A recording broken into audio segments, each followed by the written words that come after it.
Facebook খুললেই এখন নতুন ট্রেন্ড। ভিডিওতে ভেসে আসছে একটি কাচের গ্লাসে এক গ্লাস জল, তার ওপর 1 চামচ হলুদ দিচ্ছে। একটু পরেই মৃদু অন্ধকারে ভেসে উঠছে মুখ বদন। ফেসবুকে খুব কম মানুষই আছে এখন সেই ভিডিও করতে বাকি রয়েছে। এখন শুধু রান্নার প্রয়োজনে নয়, এই ভিডিও বানাতেও প্রয়োজন হচ্ছে হলুদের।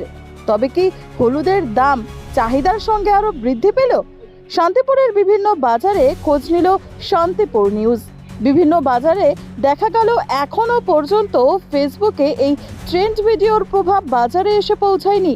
তবে ব্যবসায়ীদের মতে এইভাবে ভিডিও চলতে থাকলে একসময় হলুদের চাহিদা যেমন বাড়বে, তেমন বাজার দরও বাড়তে পারে। সেই বিষয় নিয়েই কি বলছে এক ব্যবসায়ী, শুনুন তার মুখ থেকে। জায়গায় আছে 1-8 টাকা ওঠা নামা করছে।